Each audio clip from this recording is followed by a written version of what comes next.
Namaskar. Welcome to Ek Samvad at Arunim Ankuran. On the occasion of Women's Day, we are in conversation with Mrs. Mridula Sharma, an amazing educator. It's such a pleasure to have you here. Thank you so much for joining us. A word about Arunim Ankuran. Arunim Ankuran is an initiative for positive social change through self-development. The goal is greater well-being and happiness for all. At Arunim Ankuran, we believe that each person is unique and special in some way, that each person makes a difference, each person can have an impact, and that's what inspires us to keep going. A word about our guest, Mrs. Mridula Sharma, BA, MA Hindi, Delhi University, B.Ed. She retired as the headmistress, Kendriya Vidyalaya, JNU. The success of every woman should be the inspiration to another. We should raise each other up. And she is an absolutely amazing example of this. She is still doing great work for children. We'll talk to her about that in detail. Be a strong woman so your daughter will have a role model and your son will know what to look for in a woman when he's a man. And in all the years that I've known her, I think she does more than justice to this. So warm welcome to you. It's such a pleasure to have you here. Thank you for joining us. So we'll start with something you have written specially for Women's Day. तो आप सुना दीजिए आपने जो लिखा है. मैंने नारी शक्ति पर लिखा है, नारी के सशक्तिकरण पर कुछ पंक्तियां लिखी हैं, वो मैं पढ़ना चाहूंगी. नारी धरती पर ईश्वर का बेशकीमती उपहार है. नारी धरती पर ईश्वर का बेशकीमती उपहार है. उसका अनूठा करिश्मा और प्यार की सौगात है. त्याग प्रेम और ममता की मूरत है नारी. त्याग प्रेम और ममता की मूरत है नारी. अधिकार कर्तव्य और संस्कारों की खान है नारी. दुर्गा सी शक्ति है उसमें, सरस्वती सी सादगी और कोमलता. दुर्गा सी शक्ति है उसमें, सरस्वती सी सादगी और कोमलता. धरती सी सहन शक्ति है उसमें, पाषाण सी कठोरता. पावन है मन भावन है नारी. पावन है मन भावन है नारी. खुशियों का संसार है नारी. जीवन का आधार है नारी. घर आंगन की मुस्कान है नारी.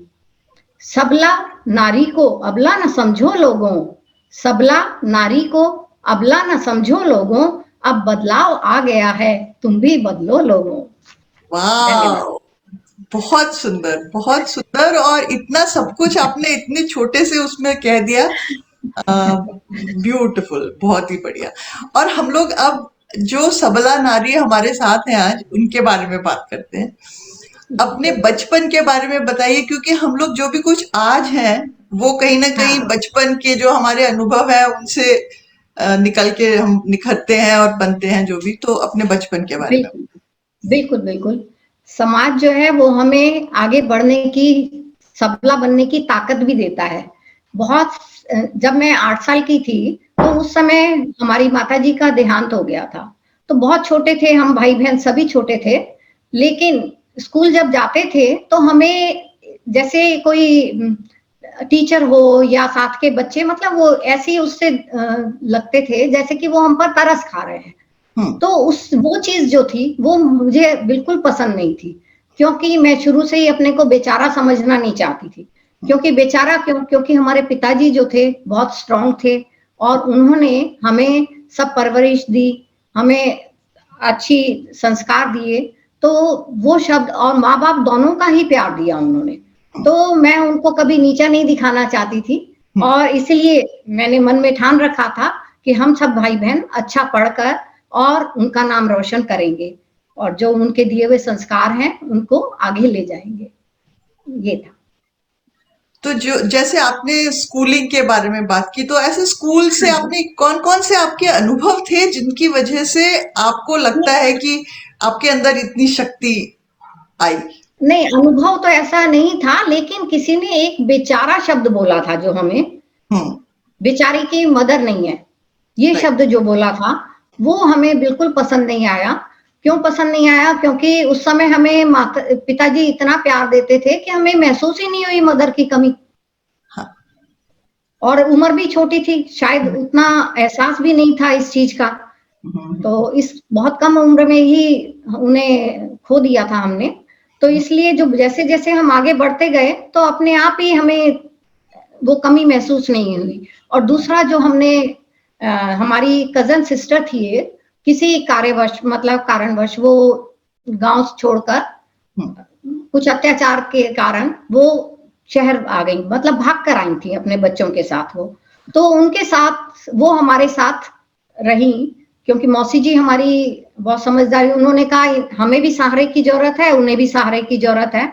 तो इसलिए जैसे दो सहारे एक साथ मिल जाते हैं जब, तो वो बड़ा बनकर अपने आगे बढ़ जाते हैं। तो इसलिए हमें जो है कभी उन्होंने भी इतना प्यार दिया कि कभी हमें महसूस ही नहीं हुआ कि कोई चीज की हमारे अंदर कमी है। तो वो जो शक्ति थी अपने आप ही उनको भी देखकर और अपने आप में जो हिम्मत थी वो जुटानी थी, पढ़ाई करने की ताकत लानी थी, क्योंकि पिताजी कमाना भी था उन्हें, सब करना था, सब कुछ तो ध्यान नहीं दे सकते थे हम पर।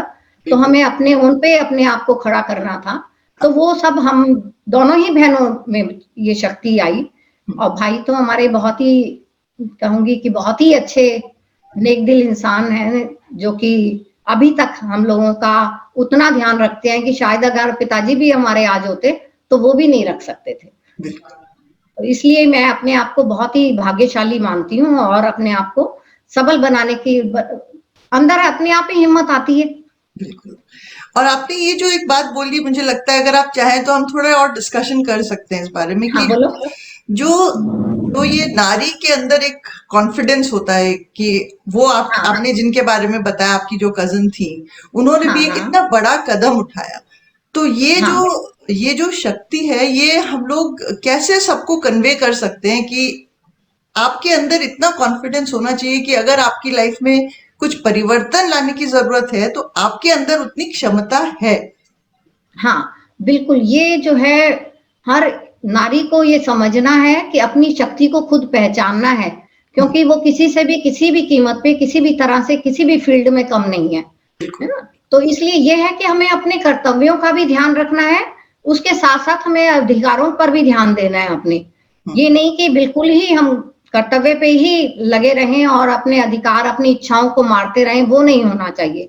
अपने अंदर इतनी ताकत रखनी चाहिए जो शायद धीरे धीरे अपने आप आ जाती है। जैसे जैसे बच्चे बड़े होते हैं, बच्चे छोटे होते हैं तो नेचुरली माँ का सहारा चाहते हैं वो, तो वो माँ बाप सभी उनको उतनी परवरिश और उतना ही प्यार देते हैं और उनकी जरूरतों को पूरा करते हैं, संस्कार देते हैं।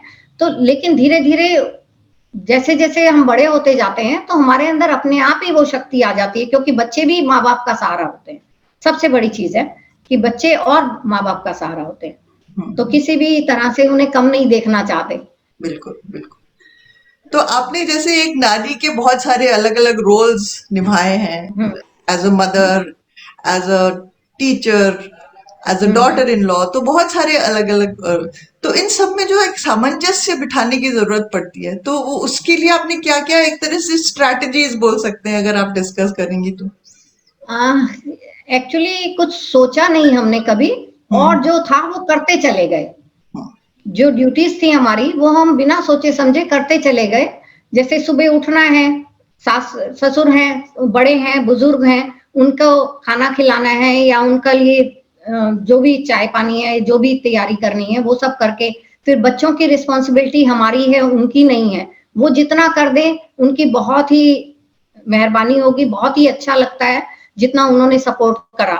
लेकिन ड्यूटी तो हमारी माँ बाप की होती है, बच्चों को पालना। तो ये खुशकिस्मत हम रहे कि हमारे सास ससुर बहुत अच्छे मिले, नंद जेठानी सभी लोग हमें जो है बहुत अच्छे मिले, जिसके आगे बढ़कर हम अपना नौकरी भी पूरी कर पाए और अपने कर्तव्यों को निभा पाए और एक सामंजस्य बिठा पाए। बिल्कुल। परेशानियां आती हैं जीवन में, लेकिन अगर हिम्मत हो इंसान में तो वो सब कुछ उन परेशानियों से निकल सकता है।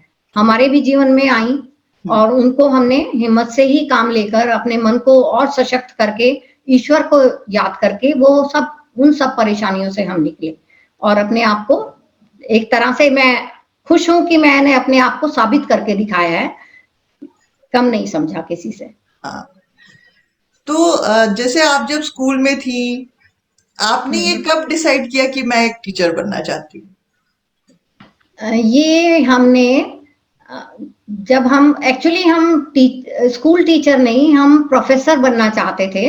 एमए बीएड के बाद हम चाहते थे कि हम नेक्स्ट वो एमफिल वगैरह करें और कॉलेज में टीचर बने, क्योंकि कॉलेज में जब हम पढ़ते थे तो उन टीचर्स को देखते थे कि वो अपना आती हैं, लेक्चर देती हैं और उसके बाद वो आराम से फिर फ्री होके चली भी जाती हैं, फिर आती हैं, फिर लेक्चर देती हैं, चली जाती हैं। तो उनका जो वो था बहुत अच्छा लगता था हमें। हम चाहते थे कि हम भी ऐसा ही फील्ड अपनाएं।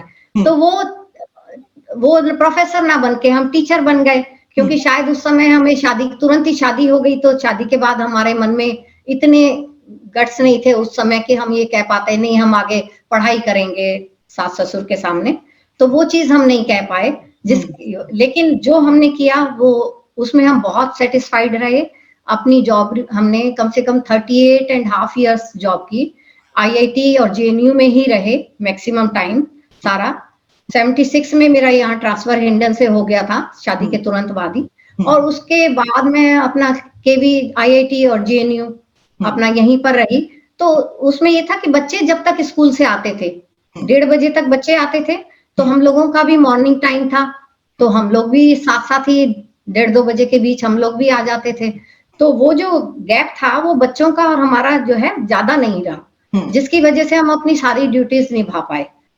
और मन में शक्ति हो तो सब कुछ पॉसिबल होता है, ये मेरा मानना है। और करने की इच्छा हो, सबसे बड़ी चीज है करने की इच्छा होनी चाहिए, है ना। करने की इच्छा हो तो आपके पास समय भी कितना भी समय हो आप कम ही लगेगा। इसलिए मन की शक्ति, मन की इच्छा, ये हमारे विचार से बहुत जरूरी है। बिल्कुल। तो जैसे आपने जब एक टीचिंग प्रोफेशन में नई नई जब आपने ज्वाइन किया, आपकी जो शुरुआत थी, उसके बाद कहीं ना कहीं हम लोग बहुत सारी चीजें सीखते भी हैं और बच्चों के साथ जो एक जुड़ाव हो जाता है, उस एक्सपीरियंस के बारे में कुछ शेयर करिए। बिल्कुल, बच्चों के साथ हमारा बहुत जुड़ाव रहा है। और यहाँ तक कि हम इतने लकी अपने को मानते हैं कि जो 1976 बैच के बच्चे हैं वो भी आज हमारे घर भी आते हैं, हमें बुलाते भी हैं और गेट टुगेदर भी करते हैं। और वो टीचर्स जो हमें आईआईटी और जेएनयू की मिली हैं वो भी अभी तक जुड़ी हुई हैं। और बच्चों को हम सिखाते जितना है उससे ज्यादा हम बच्चों को सीखते हैं, ये मेरा मानना है। क्योंकि हर बच्चे इंडिविजुअल होता है, आप हर एक बच्चे को एक लेवल पे लाके आप नहीं पढ़ा सकते, हर एक का लेवल अलग होता है। तो उसमें ये होता है कि कई बच्चे जल्दी सीख जाते हैं, कई धीमे सीखते हैं। तो मेरा जब मैं हेडमिस्ट्रेस बनी तो मेरा मानना ये था, मैं टीचर्स को ये कहती थी कि पेशेंस रखो, बच्चा अगर नहीं कर रहा है तो कोई बात नहीं है, उसको डांटना नहीं है, और उसको अगर नहीं समझा पा रहे हो तो उसको मेरे पास भेज दो। तो मेरे रूम में मेरा अलग से एक हेडमिस्ट्रेस का जो रूम था उसमें मैं उन बच्चों को बुलाती थी, और आप बिलीव नहीं करेंगे कि बच्चे 5-10 मिनट में केवल वो सारा काम, जो उनकी शिकायतें थी टीचर्स की कि ये नहीं कर रहे, ये नहीं कर रहे, वो पता नहीं क्या जादू था, क्या था, या उस कमरे का कुछ एनवायरनमेंट था कि वो बच्चे 5-10 मिनट में ही पूरा काम कर लेते थे। और इतना खुश होते थे आके, इवन लंच में भी आके बैठते थे, इतना करते थे। तो ये आप क्योंकि ये आपका अपना खुद अनुभव है, तो एक अच्छे टीचर के लिए स्टूडेंट के साथ इस कनेक्ट को इस्टेब्लिश करना, क्या क्वालिटीज आपको लगता है कि एक स्पेशली एज अ वुमन कौन सी क्वालिटीज हैं जो हमको हेल्प करती हैं? सबसे बड़ी चीज है पेशेंस। इंसान में पेशेंस का होना बहुत जरूरी है। वो चाहे आप घर में भी कह सकते हो, बाहर भी कह सकते हो। और स्कूल में जब हम छोटे बच्चों को पढ़ाते हैं या बड़े बच्चों को पढ़ाते हैं, उनको बड़े बच्चों के साथ अलग पेशेंस रखनी पड़ती है, छोटों का अलग पेशेंस रखनी पड़ती है, दोनों का डिफरेंट होता है एटीट्यूड। तो हमें जो है पेशेंस की सबसे ज्यादा जरूरत हमें पेशेंस की है मेरे हिसाब से, जो कि मैं हमेशा अपनी टीचर्स को गाइड करती रहती थी एज ए हेडमिस्ट्रेस जब थी। और मैं बहुत लकी भी रही हूँ कि वो मेरा कहना बहुत मानती थी, बहुत प्यार देती थी, और मैं भी उन्हें उनकी समस्याओं को समझती थी, सॉल्व करने की कोशिश करती थी। और इवन बच्चों की भी जो छोटी छोटी समस्याएं थी, बाद में तो ईडब्ल्यूएस के बच्चे और सब आने लगे थे। पहले तो हमारे यहाँ केवल प्रोफेसर्स के होते थे आईआईटी जेएनयू में, लेकिन उसके बाद धीरे धीरे सभी बच्चे आने लगे। तो उन बच्चों की जो प्रॉब्लम्स होती थी, तो उनके लिए हम उनके पेरेंट्स को बुलाते थे, और पेरेंट्स को बुला के उनको एजुकेट करना सबसे बड़ा काम था, क्योंकि बच्चा तो तभी आगे पढ़ पाएगा जब उनका घर का एनवायरनमेंट अच्छा होगा। घर का एनवायरनमेंट देना भी बहुत जरूरी है। तो इसलिए वो सब चीजें, बहुत सारी बातें थी जो स्कूल की जो कहीं अनकहीं जो बहुत ही अच्छी हैं और दिल को छूने वाली हैं। तो समय की कमी के कारण हम यहाँ सब नहीं बता सकते, लेकिन बहुत जुड़ाव है बच्चों से, अब तक जुड़ाव है।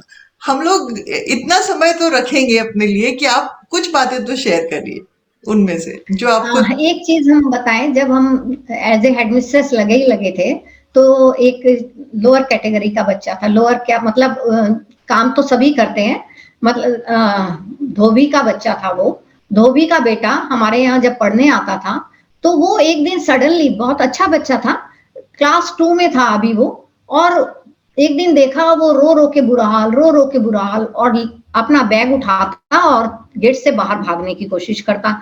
अब जो बच्चा एक बार स्कूल में आ गया, उसको हम ऐसे बिना परमिशन घर तो नहीं जाने दे सकते। उसकी क्लास टीचर ने हमसे शिकायत की, कहा कि ऐसे ऐसे ये बच्चा बैठ नहीं रहा है। हमने उसे बुलाया अपने पास। मैंने कहा बेटा क्या बात है, बैठो आराम से, पानी वानी दिया उसे। मैंने कहा आप बताओ क्या बात है, हम किस परेशानी में हो तुम। तो उसने बताया, नहीं मेरी मम्मी जो है वो, मेरी मम्मी सुसाइड कर लेंगी, मुझे घर जाना है। अब इतना परेशान वो बच्चा। तो हमने कहा अच्छा आप बैठो, आप, उसके लिए हमने बिस्किट विस्किट दिए, उसको हमने बैठाया। मैंने कहा हम आपके मम्मी पापा दोनों को बुला रहे हैं, और मम्मी को कुछ नहीं होने वाला, आप चिंता नहीं करो, है ना, हम आपके साथ चलेंगे घर। तो उसके बाद जो है हमने उसके मम्मी पापा दोनों को फोन किया, मम्मी भी आई, पापा भी आए। तो पापा को हमने अलग ले जाकर बताया, हम अलग समझाया कि ऐसे ऐसे ये बच्चा कर रहा है, तो पढ़ाई क्या करेगा, घर का एनवायरनमेंट जब ठीक नहीं होगा। तो वो उसके मम्मी को एक्चुअली शराब पीकर मारते थे। तो उसकी मम्मी इतनी तंग हो गई थी कि उसकी मम्मी ने कहा मैं सुसाइड कर लूंगी। अब वो जो है उस बच्चे के दिमाग में ऐसा बैठ गया कि मेरी मम्मी सुसाइड कर लेगी, मुझे नहीं पढ़ना, मुझे तो मम्मी के साथ ही रहना है। और वो जो है भागता जाए स्कूल से। तो फिर उनको पेरेंट्स को समझाया। मैंने कहा आप ये चाहते हैं आपका बच्चा ठीक रहे, है ना, पढ़ना तो बहुत दूर की बात है, आपके साथ रहे वो ठीक ठाक, ये सबसे बड़ी चीज है, बिल्कुल, है ना। तो इसके लिए आपको अपनी हरकत सुधारनी पड़ेगी। उसके फादर को समझाया और बहुत शर्मिंदा हुआ, पैरों में गिरा। मैंने कहा पैरों में नहीं गिरने की जरूरत, आप प्लीज, मैं हाथ जोड़कर आपसे रिक्वेस्ट कर रही हूँ कि आप जो है, ये आदत अच्छी नहीं है, क्योंकि इसमें इंसान होश खो बैठता है, तो इसलिए इसको आप छोड़ दो और ये सब नहीं करो। तो वो, और आप डेली आके हमें रिपोर्ट करो, डेली रिपोर्ट करो। तो हमने हफ्ता 10 दिन उनको डेली बुलाया, डेली रिपोर्ट उनसे मांगी, मदर से भी, फादर से भी, और उसके बाद उस बच्चे से भी रहा। बच्चे को भी तसल्ली हुई, उसके बाद फिर उनका ठीक ठाक हो गया सब। तो वो ईश्वर की कृपा थी कि उस बच्चे के दिमाग से हम ये चीज निकाल पाए। ऐसे बहुत सारे छोटे छोटे केसेस होते हैं जिसमें बच्चों को भी समझाने की जरूरत होती है, उनके माँ बाप को भी समझाने की जरूरत होती है। बिल्कुल।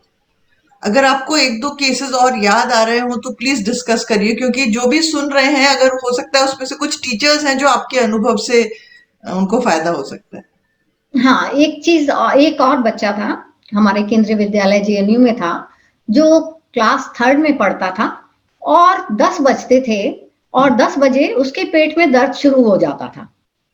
और एक दिन चला, उसके फादर को फोन किया, नेचुरली जेएनयू में रहते थे तो जेएनयू एम्प्लॉय थे सारे, तो फटाफट फोन करते ही तुरंत फादर आ जाते थे। हमने कहा आप इसको चेक कराइए, वो तुरंत डिस्पेंसरी ले जाते थे, ठीक है, और वापस छोड़ जाते थे।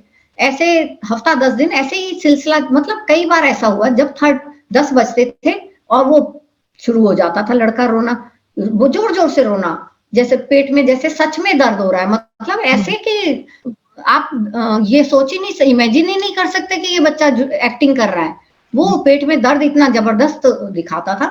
तो हम भी घबरा गए। मैंने उसके फादर को बुलाया, मैंने कहा बेटा आप जो है, क्योंकि ये सब हम तो बड़े ही थे, तो इनको वो हमारे कभी जेएनयू से ही पढ़े हुए स्टूडेंट रहे थे, तो उनको हमने कहा कि आप इसको जो है अच्छे हॉस्पिटल में दिखाओ।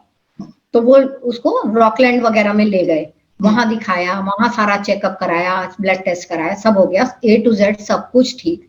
अब समझ ना आए कि ये चक्कर क्या है, तो हमारे दिमाग में स्ट्राइक किया, हमने कहा ये कौन सा पीरियड है। तो उस समय 3rd पीरियड चलता था और वो 3rd पीरियड मैथ्स का था।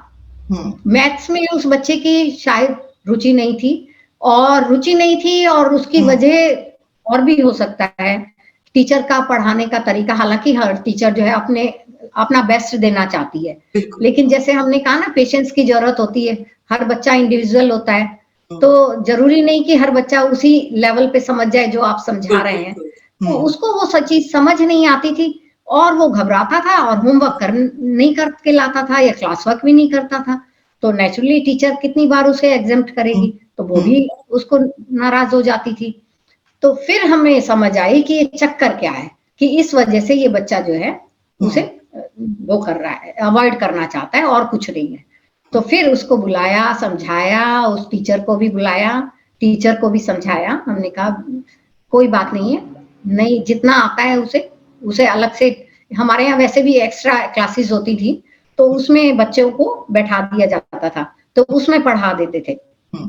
अगर उसको कुछ नहीं समझ आता तो उसमें पढ़ा देंगे, हम पढ़ा देंगे, और दूसरी टीचर्स हैं, सबकी ड्यूटी लगती थी हमारे यहाँ बारी बारी से, तो वो एक्स्ट्रा क्लास लेते थे, तो उसमें समझाते थे। धीरे धीरे टीचर को भी समझ आ गया कि ठीक है, और बच्चा भी धीरे धीरे शायद समझ आने लगा, तो वो पढ़ने लगा और उसने वो चीज एक्टिंग बंद कर दी। नहीं तो आप बिलीव नहीं कर सकते, आप समझ नहीं सकते कि इस बच्चे को सच में दर्द हो रहा है या ये एक्टिंग कर रहा है। वो चीज मुझे आज तक याद है। हाँ हाँ, उसको उसको इतना इसीलिए हमने स्ट्रेस कहा होता पेशेंस होगा। की बहुत जरूरत है। हाँ हाँ हाँ। बिल्कुल बिल्कुल। तो और कोई अनुभव आपको अभी याद आ रहे हो तो प्लीज शेयर करिए। बस ऐसे ही छोटे छोटे होते थे, एनकरेज करना तो बच्चों का होता था। हम ये देखते थे कि जो बच्चे शाई हैं, सबसे पहले हमारे दिमाग में होता है जो ब्राइट बच्चे हैं या वो हैं, वो तो आगे निकल ही जाते हैं, हमेशा स्टेज पे भी आते हैं। तो हम जो है, हमारा नेचर में था कि हम शाई बच्चे जो हैं, हम उनको आगे लाएं, चाहे वो एक लाइन ही बोले, क्लास की पोएम ही बोले, तो या स्कूल न्यूज़पेपर से एक थॉट ही, वो एक न्यूज ही बोले, तो वो चीज हम लोग उनको एनकरेज करते थे और हमेशा स्टेज पे बुलाते थे और बुलवाते थे छांट छांट के, ये बच्चे को, या ये बच्चा बोलेगा। बाकी तो प्रेयर एज इट इज चलती थी जो चलती थी, लेकिन उसके बाद जो थॉट बोलते थे या न्यूज बोलते थे, ये सब जो होता था, उसमें सभी टीचर्स और हम यही कोशिश करते थे कि शाही बच्चे भी आगे आए, और करके हमारा स्कूल का बहुत अच्छी रेपुटेशन रही और सभी टीचर्स ने बहुत एफर्ट्स किए, और बहुत उनका भी धन्यवाद करती हूँ मैं कि अपने स्कूल की सभी टीचर्स का, जिन्होंने बहुत कोऑपरेट किया हमेशा और आज भी हमारे साथ जुड़ी हुई है।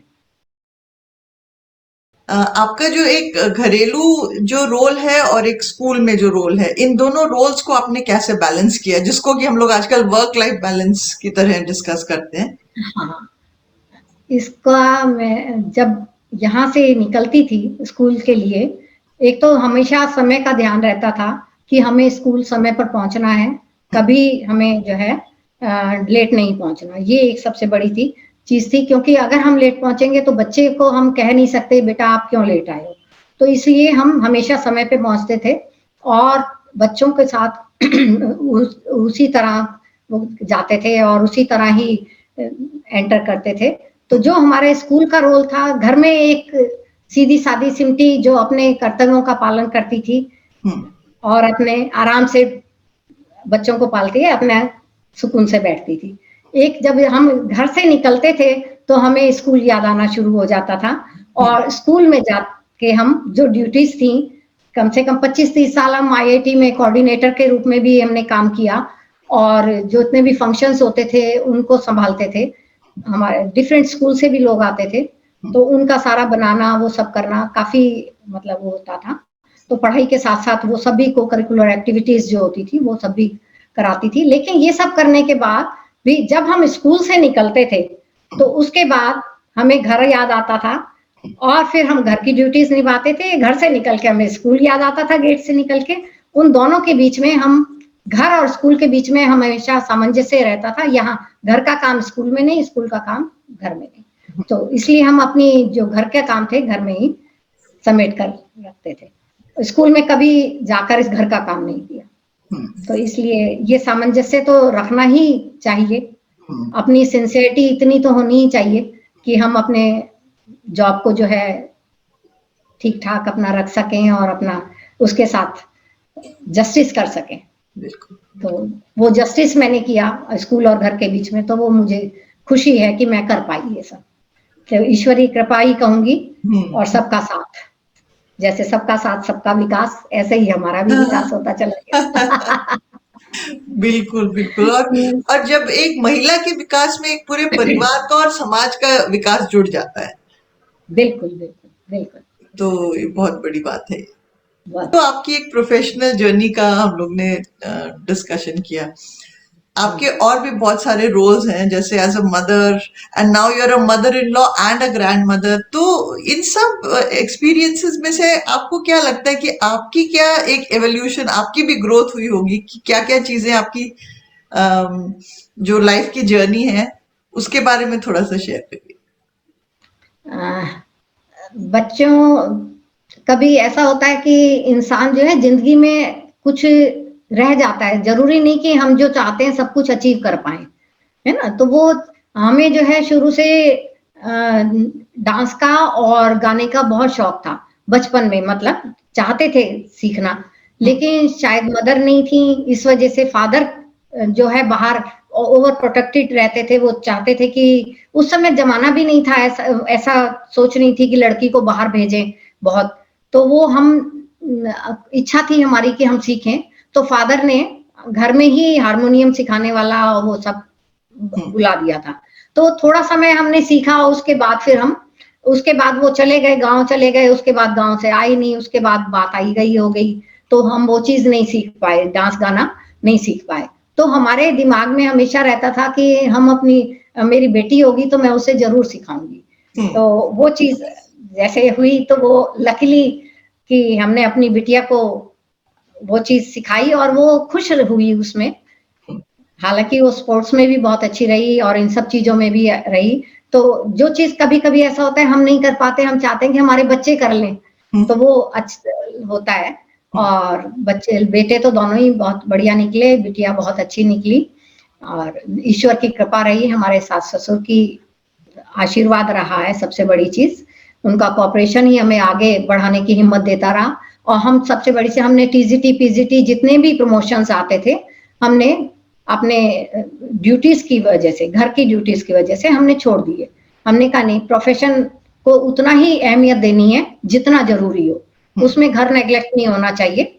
तो उस हिसाब से हमने वो चीज ठुकराई। और जब हमें दिल्ली में ही प्रमोशन मिला तो हमने एज ए हेडमिस्ट्रेस ले लिया।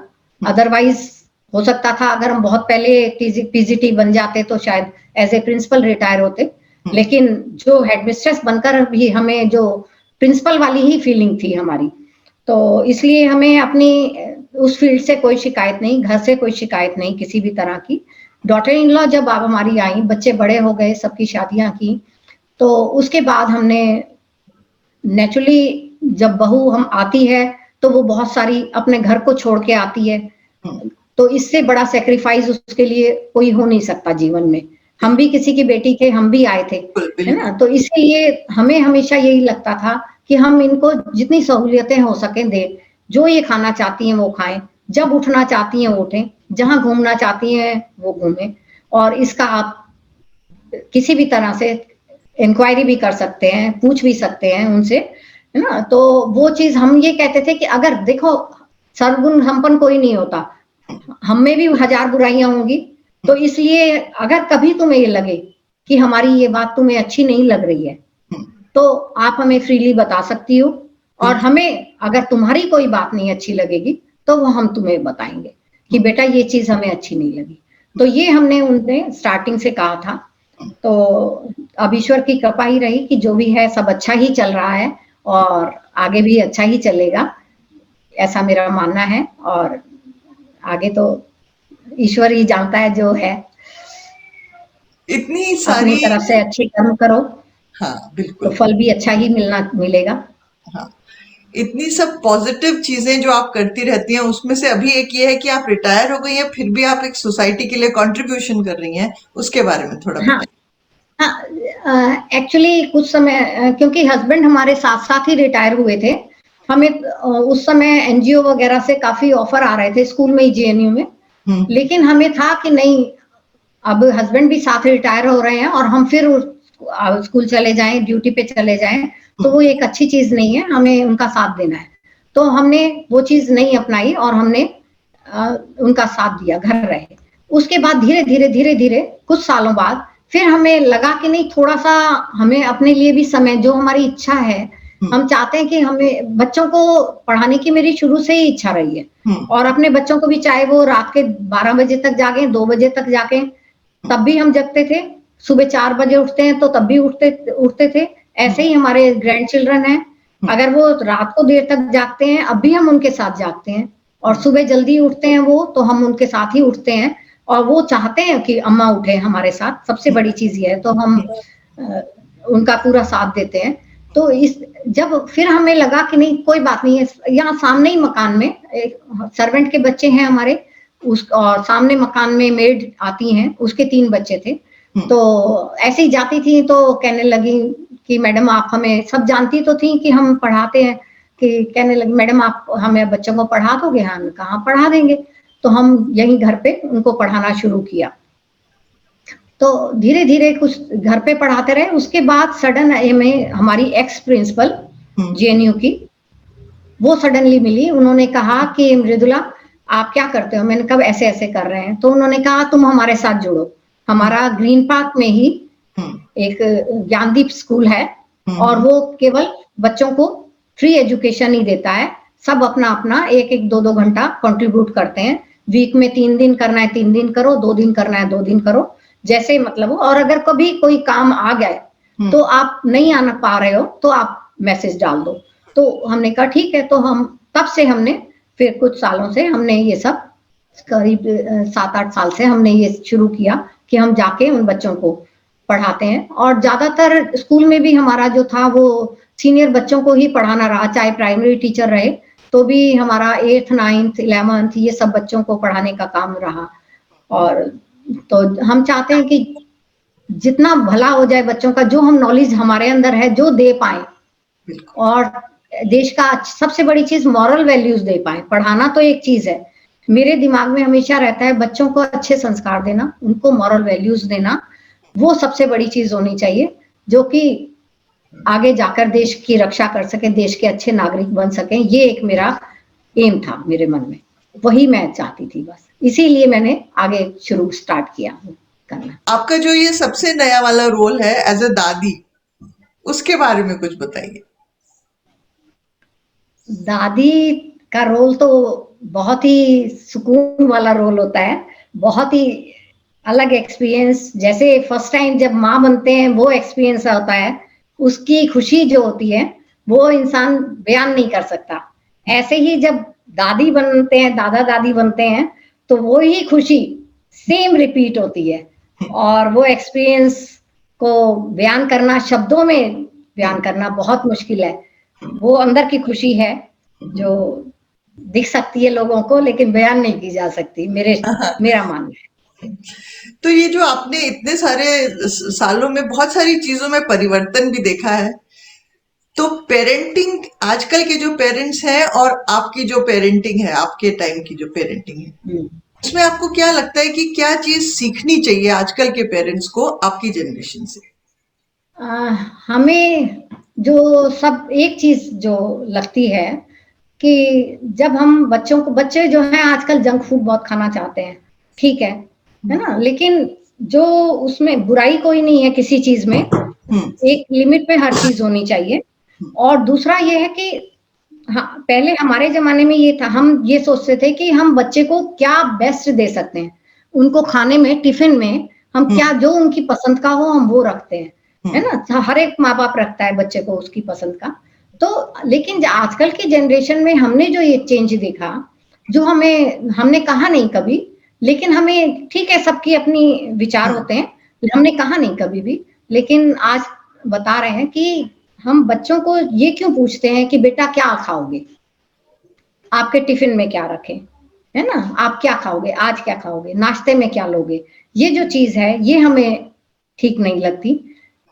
अब सबका बच्चे पालने का अपना तरीका होता है, तो वो हमने अपने हिसाब से अपने बच्चे पाल लिए, बाकी जो न्यू जनरेशन है अपने हिसाब से पाले, क्योंकि सामना भी उन्हीं को करना पड़ेगा, तो इसलिए। लेकिन हम चाहेंगे कि वो ऐसा ना करें तो अच्छा है, क्योंकि बच्चे को आप जानते हो कि आपके बच्चे को क्या पसंद है, नाश्ते में क्या पसंद है, स्कूल में क्या पसंद आएगा, डिनर में, लंच में क्या पसंद आएगा, आप ज्यादा जानते हो बच्चे को, तो आप उसको उसके हिसाब से दो, उसको इतनी चॉइस मत दो कि आप क्या पहनेगा, क्या खाएगा, हमारे हिसाब से वो नहीं होना चाहिए, बस जो एक नहीं, ये चीज समझ आई। और आजकल हम लोग देख रहे हैं कि यंग बच्चों में भी, जैसे स्कूल गोइंग बच्चों में, कॉलेज गोइंग स्टूडेंट्स में, they don't know how to handle stress. जब उनकी लाइफ में कुछ भी फेलियर आता है या कोई भी चैलेंजेस आते हैं, तो एक बहुत हम लोग देख रहे हैं ग्रोथ, सुसाइड कमिट कर रहे हैं बच्चे, और अनहेल्दी कोपिंग स्ट्रेटजीज। बहुत ही दुखदाई है ये। और मैं तो यही चाहूंगी सभी पेरेंट्स जो हैं बच्चों को यही समझाएं कि बेटा आप मेहनत करो, मेहनत जितनी आपसे होती है आप मेहनत करो, लेकिन फल की चिंता, जैसे कहते हैं गीता में भी लिखा है, फल की चिंता नहीं करो, कर्म करो।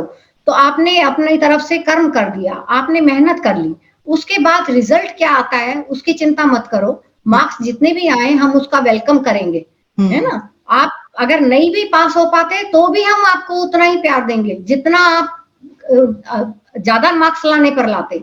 इसलिए कभी भी अपने को ये मत समझना कि हमारे मार्क्स कम आ गए तो, अरे कोई वजह भी हो सकती है, कभी इंसान बीमार भी हो सकता है, कभी पढ़ने का मन नहीं होता, कभी कोई और फिजिकल चेंजेस होते हैं बच्चों में, है ना, उसकी वजह से हार्मोनल चेंजेस जो आते हैं उसकी वजह से भी बच्चा डिस्टर्ब हो सकता है। बिल्कुल, तो बिल्कुल। मार्क्स की लाना और ना लाना ये कोई ऐसा वो नहीं है, बस हाँ बच्चा मेहनत करना चाहिए, सही रास्ते पर चलना चाहिए, मॉरल वैल्यूज उसके अंदर होनी चाहिए, जो संस्कार है अच्छे संस्कार, भारतीय संस्कार जो हमारे माने जाते हैं वो बहुत सोच समझ कर बनाए गए हैं, है ना, तो इसलिए उसको फॉलो करना चाहिए, यही मैं चाहूंगी। और पेरेंट्स को भी यही कहना चाहूंगी कि इतनी भी आजादी ना दें कि वो सब सब मनमानी करें, ऐसा नहीं, उन पर वॉच रखना बहुत जरूरी है। हालांकि हम जानते थे कि हमारे बच्चे बहुत अच्छे हैं, है ना, कोई ऐसा काम नहीं करेंगे, लेकिन फिर भी हम जब वो घर आते थे, बड़े हो गए तब की बता रही हूँ, स्कूल में, तब भी हम उनका बैग चेक करते थे कि देख ले भैया कोई चीज ऐसी तो नहीं है तो जो हमारी नजरों से छुपी हो। तो इसलिए अननोइंगली करो, चाहे, और अगर बाद में तुम समझते हो कि पूछना चाहिए बच्चे से तो उसको पूछो, अगर कुछ ऐसा मिलता भी है तो आप पूछो उसको, इतना मतलब फ्रेंडली रखो कि वो अपने मन की बात बता पाए। हाँ, ये ऐसा नहीं कि छुप जाए कि नहीं ये तो मुझे डांट पड़ेगी, मुझे डांट पड़ेगी, मुझे नहीं। हमारी बिटिया में हमेशा ये था, वो को एजुकेशन होती है तो लड़के लड़कियां सभी साथ घूमते हैं, पढ़ते हैं, सभी होता है, तो कभी उसने हमसे कोई छुपाया नहीं, कभी नहीं उसने कहा, जितना भी फ्रेंड सर्कल था सारा वो आज तक है उसका, इवन शादी हो गई है उसकी, उसके बाद भी उसका फ्रेंड सर्कल वही है, और सभी की शादियां हो गई, सभी के बच्चे हो गए, तो कितनी अंडरस्टैंडिंग रही है उन लोगों में, ये कितनी बड़ी बात है। तो इसलिए माँ बाप से कभी कोई छुपाना नहीं चाहिए, अगर आप छुपा रहे हैं इसका मतलब आप कोई गलत काम कर रहे हैं, डेफिनेटली गलत कर रहे हैं, ये मेरा मानना है। आई थिंक ये बहुत एक वैल्यूबल टिप है बच्चों के लिए भी।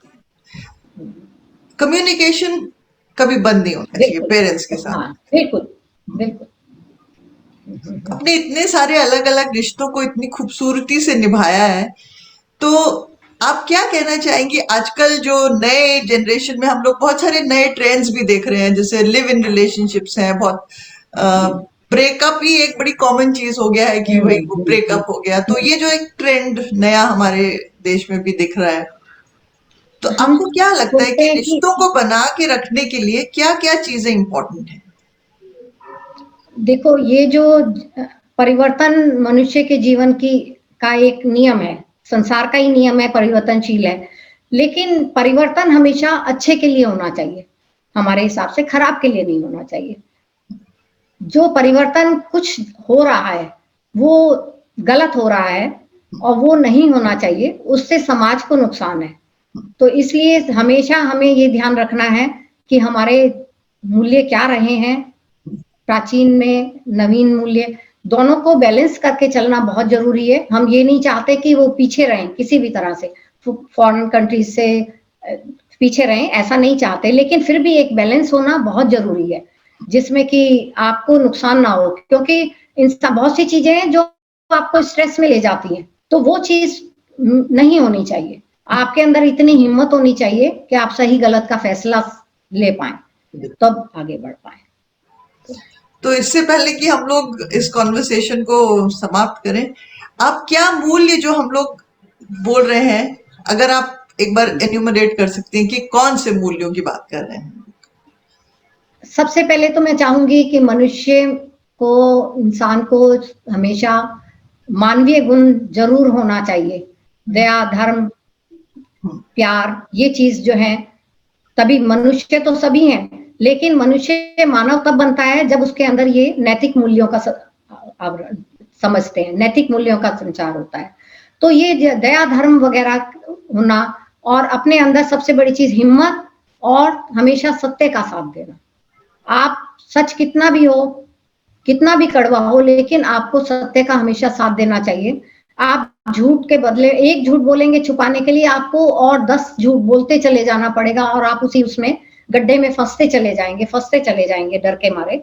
लेकिन आप अगर एक सच का सामना कर लेंगे तो वो जो है आपको हमेशा आगे बढ़ाएगा, आपको नीचे नहीं ले जाएगा कभी। तो सबसे पहले तो हमेशा सच का साथ देना चाहिए, हिम्मत से काम लेना चाहिए। परेशानी हर एक की जिंदगी में आती है, मुसीबतें आती हैं, उनका डटकर सामना करना है। बच्चों से भी यही समझाना है, बच्चों को भी, और माँ बाप से भी यही कहना चाहूंगी कि अपने बच्चों को यही समझाएं कि कुछ भी हो मुसीबत में डरना नहीं है, क्योंकि मुसीबतें तो आएंगी, जीवन दिया है भगवान ने तो मुसीबतें तो आएंगी। उनका अगर आप हिम्मत रखोगे तो आप अपने आप सामना रखो कर पाओगे, और हमेशा पॉजिटिव थिंकिंग रखो। नकारात्मक सोच आपको नीचे ले जाती है और सकारात्मक आपको हमेशा ऊपर ले जाती है। तो इसलिए अगर आप सकारात्मक सोच रखोगे, आप हर मुश्किल का सामना कर सकते हैं। ये अच्छा, मैं एक और सवाल पूछती हूँ आपसे। जो 8 साल की मृदुला शर्मा थी, वो आज की मृदुला शर्मा को देख के कैसा फील करती? मैं अपने आप को देख के बहुत ही प्राउड फील करती हूँ। ये सोचती हूँ कि शायद ईश्वरीय शक्ति हमारे अंदर है कोई, जिससे कि हमने इतनी लंबी जर्नी, और परेशानियां लाइफ में आती रहती हैं, ये नहीं कि परेशानियां नहीं आती, सामाजिक है, शारीरिक है, सब तरह से परेशानियां आती हैं, और उनका हमने उसी हिम्मत से सामना किया है। और तो वो हिम्मत जो है हमारे अंदर, वो ईश्वरीय देनी कहूंगी। और भाई बहनों का प्यार और परिवार का प्यार, अपने ससुराल का प्यार, जो हमें कभी महसूस नहीं हुआ कि किसी ने हमारे साथ कमी की है कोई, या कुछ ऐसा एहसास नहीं हुआ।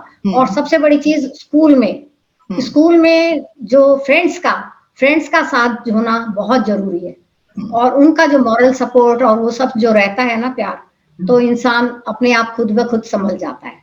तो इसलिए बहुत जरूरी है वो भी सब चीजें। तो इसलिए मैं लकी मानूंगी अपने को। अरे वाह! ये सुन के बहुत अच्छा लगता है, क्योंकि हम लोग जब शुरू करते हैं अपनी लाइफ, तो हम कभी सोचते नहीं है कि आगे क्या क्या होगा, और बिल्कुल जब बिल्कुल लुकिंग बिल्कुल बैक अगर हम खुश होके देख सकते हैं तो इट्स अ बिग अचीवमेंट। बिल्कुल। तो क्या मैसेज देना चाहेंगी आप, इससे पहले कि हम इस विमेंस डे के एक संवाद को कंक्लूड करें? वुमेन्स डे पे नारी सशक्तिकरण, जैसे देखिए, हमें अपने कर्तव्यों का तो हमेशा सब एहसास कराते रहते हैं समाज में। A to Z नारी को उसके कर्तव्यों का एहसास कराते हैं कि बेटा तुमको ये करना है, बेटा तुमको ये करना है, शादी के बाद अलग, ये बच्चे होने के बाद अलग, ये सब एहसास तो सब कराते रहते हैं, लेकिन अधिकार की बात कभी कोई नहीं समझाता। तो हमें अधिकार की बात खुद समझनी है कि कर्तव्यों को निभाना है, लेकिन अपने अधिकारों को भी नहीं छोड़ना। अधिकार भी हमारे जो है, जो समाज ने दिए हैं, उन पर भी हमें ध्यान देना है, और वो हमारी मर्जी है, हम उस अधिकार को अपनाएं या नहीं अपनाएं, लेकिन उससे अवगत होना वो बहुत जरूरी है कि हमारे ये अधिकार है, समाज ने हमें ये कर्तव्य बताए हैं तो हमारे अधिकार भी हैं। उन अधिकारों को अपनी मर्जी से हम छोड़ें वो अलग बात है, लेकिन अगर हम अवेल करना चाहते हैं तो हमें जो है फुल फ्रीडम होनी चाहिए। अगर हम घूमना चाहते हैं तो हम घूम सकें जहां, लेकिन परिवार से छुप के नहीं, कोई भी काम परिवार से छुप के नहीं, परिवार के सामने, परिवार को समझा के, परिवार को बता के तब आगे बढ़ना है। और इसी तरह मैं चाहूंगी कि ईश्वर करे सभी नारियां, सभी देश की जितनी भी महिलाएं हैं वो सशक्त बने, अपने अधिकार और कर्तव्यों का बखूबी पालन करें। और सबसे बड़ी एक कहूंगी कि जब भी इंसान ये पूछे तुमसे कि आप कौन हैं, तो आप हमेशा, चाहे वो स्त्री हो या पुरुष हो, कहीं पर भी जाएं, आपसे कोई आपका परिचय पूछे आप कहाँ से हो, तो आप सबसे पहले ये कहो कि मैं भारतीय हूँ, मैं हिंदुस्तानी हूँ, ना कि मैं इस स्टेट से हूँ, मैं उस स्टेट से हूँ, या मैं ये हूँ। वो हमें जो है वो चीज अच्छी नहीं लगती। हम चाहते हैं कि हम सब भारतीय हैं और सब धर्मों का आदर करना हमारा काम है। तो इसलिए हमें जो है भारतीय ही बनकर रहना है, भारतीय ही अपनानी है, यही मैं चाहूंगी। और जब कंक्लूड करो तो एक छोटा सा शेर तुम्हारे लिए बोलना चाहूंगी, तो इजाजत हो तो। मुझे लगता है कि आपने एक बहुत बढ़िया चीज बोली है जिसको मैं एक बार रिपीट करती हूँ so that we can remember it, कि the power of choice is empowerment. कि हमारे पास वो चॉइस होनी चाहिए कि हम उसको किस तरीके से यूज करेंगे, वो हाँ बिल्कुल डिसीजन बिल्कुल मेकिंग बिल्कुल, हम खुद करना। हाँ बिल्कुल होनी चाहिए, बिल्कुल तो बहुत जरूरी है। सुना दीजिए आप जो सुनाना सुना दे। चाहें।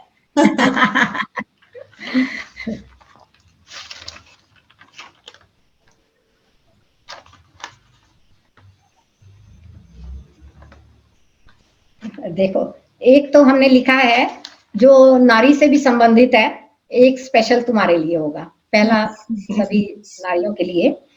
हौसले बुलंद हो तो वक्त भी थम जाता है, हौसले बुलंद हो तो वक्त भी थम जाता है, आसमां लाख ऊंचा हो वो भी झुक जाता है, दुनिया लाख लाए रुकावटें तो क्या, दुनिया लाख लाए रुकावटें तो क्या, हर बिगड़ा काम भी हिम्मत से संवर जाता है। जो हमने कहा नारी में हिम्मत होनी चाहिए, तो वो उससे संवर जाता है। ये एक स्पेशली तुम्हारे लिए मैंने लिखा है, तो वो सुनाना चाहूंगी। तुमको खुद पर गरूर रहता है, तुमको खुद पर गरूर रहता है, हल्का हल्का सरूर रहता है, मैंने भी देखा है जी भर के, मैंने भी देखा है जी भर के, तुम्हारे चेहरे पे नूर रहता है।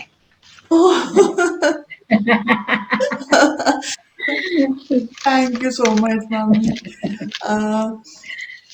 इसी के साथ हम इस एक संवाद को समाप्त करते हैं। बहुत बहुत धन्यवाद, आपने इतना धन्यवाद, टाइम बहुत लिया। अच्छा लगा मिलके और अपने दिल की बातें करके, जो शायद कभी निकली नहीं होंगी वो भी निकली हैं, तो बहुत अच्छा लगा। कभी हम अपने आप को नहीं पहचान पाते, अपने आप को नहीं सुन पाते, तो वो लिखने का शौक जो है उससे हो जाता है पूरा। और आज तुमने बहुत सारी चीजें जो बचपन की भी यादें थी वो भी सब ताजा कर दी। Thank you so much. मुझे बहुत खुशी हुई है सुनकर, और मुझे लगता है ये संवाद बहुत सारे लोगों के लिए एक प्रेरणा का स्रोत भी रहेगा। तो thank you so much. Thank you.